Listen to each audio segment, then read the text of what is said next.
అనేక అభివృద్ధి కార్యక్రమాలు, సచివాలయాలు, వ్యవస్థలు అన్ని చేశాడు. వాస్తవమే ఓడిపోయాం. ఇందాక చాలా మంది అంటుంటారు ఇప్పటికి సంవత్సరం అయింది. చాలా మంది నా దగ్గరికి వచ్చి ఏమంటారంటే, ఏందన్నా ఇన్ని పనులు చేశారు, ఇన్ని డబ్బులు ఇచ్చాం, ఇంత సంక్షేమం చేశాం, ఇంటింటికి డబ్బులు పంపించాం, లేదు వాలంటీర్ వ్యవస్థ తీసుకొచ్చి ఎవరు మండలాలు పోకుండా గ్రామాల్లో చేశాం, స్కూళ్లు బాగు చేశాం, హాస్పిటల్ ఇచ్చాం, జాతీయ రహదారులు చేశాం, వరకిప్పుడు సారికి శాంక్షన్ ఇప్పించాం, అసలు చెయ్యింది ఏంటి, ఇన్ని కుటుంబానికి దాదాపు 1,00,000 రూపాయలు 2 లక్షలు వచ్చేటట్టు చేశాడు, అయినా ఓడిపోయామే అంటారు. ఇదో బాధ మాకు, డబ్బులు పెట్టి అప్పులు పాలే ఓడిపోయి మళ్ళీ మనోళ్ళు వచ్చి ఎందుకు ఓడిపోయాం అంటుంటారు. ఏం చేస్తాం, కొన్నిసార్లు కష్టం కాలం రూపంలో వస్తుంటుంది. మహాభారతంలో సన్నివేశం ఉంది, యుద్ధం అయిపోయింది, పాండవులు గెలుస్తారు. భీష్మాచార్యుడి దగ్గరికి బొమ్మంటాడు శ్రీకృష్ణుడు, పోయి భీష్మాచార్యుడి దగ్గర అంపసాయం మీద ఉన్నాడు, నీతి నేర్చుకో ధర్మరాజు, అటువంటి మహానుభావుడు పోతే చెప్పేవాడు లేడయా నీతి అంటాడు. ధర్మరాజు పోతాడు, పోయిన వెంటనే భీష్మాచార్యుడు, అబ్బాయి ఏం గెలిచారయా, ఇంకా రాజ్యం అంతా మీదే కదా నల్లా, ఒకటే మాట అన్నాడు, రాజట ధర్మజుండు సుధరాజు సుతుండట తండ్రి, క్షాత్రోద్వేజకమైన గాంధీవము విల్లువట,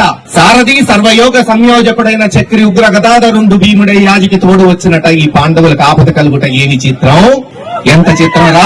యావత్ భరతఖండానికి రాజు ధర్మరాజు. ఏముందిలే ధర్మరాజు పాపం ధర్మరెడిగినోడు, యుద్ధంలో కొట్టేద్దామంటే పక్కన ఎవడుంటాడు, గాంధీవము ధరించిన అర్జునుడు. ఇంతేనా అంటే మరి సర్వయోగ సంయోజకుడైన చక్రి శ్రీకృష్ణుడే రథసారథి. పోనీలే ఆగబరిచి నలుగురిని కొడదామంటే పక్కనే ఉగ్ర గదాధరుండు భీముడై యాజికి తోడు వచ్చినట, అంటే భీముడు ఎప్పుడు పక్కన ఉంటాడు. అయినా ఆ ముందు రోజు అశ్వత్థామ వచ్చి పాండవుల్ని, ఉప పాండవులు పిల్లలందరినీ చంపేస్తాడు ముందు రోజు. మరి ఇంత బల పరాక్రమాల పిల్లలే చనిపోతే మరి ఇన్ని పనులు చేసిన జగన్మోహన్ రెడ్డి గారు, వైఎస్ఆర్సీపీ పార్టీ ఓడిపోవటం ఒక వింత. కష్టం కాలం రూపంలో వస్తుంటుంది, కష్టం కాలం ఇతరతిక్రమః అన్నారు. ఎవరు ఆపలేడు. మీరు కొన్నిసార్లు పంటలు బ్రహ్మాండంగా పండిస్తారు, కష్టపడతారు, కానీ ఎక్కడో అధిక వానల వల్లనో కరువు వల్లనో పంటలు నష్టపోయి అప్పులు పాలవుతుంటారు. ఇది అంతే. చేశాం, మంచి పనులు చేశాం, కానీ ఏం చేస్తాం, ప్రజలు కూడా ఆశాజీవి, అబద్దాలు నమ్మటం కొన్నిసార్లు ప్రజలు ఏం చేయలేరు. ఈ రోజున ప్రతిపక్షంలో చంద్రబాబు నాయుడు గారు మరి ఎలక్షన్ ముందు చూసాం, అది ఇస్తాం ఇది ఇస్తాం, జగన్మోహన్ రెడ్డి గారి కన్నా 3 ఇస్తావు 4 ఇస్తామంటే నమ్మారు, పాపం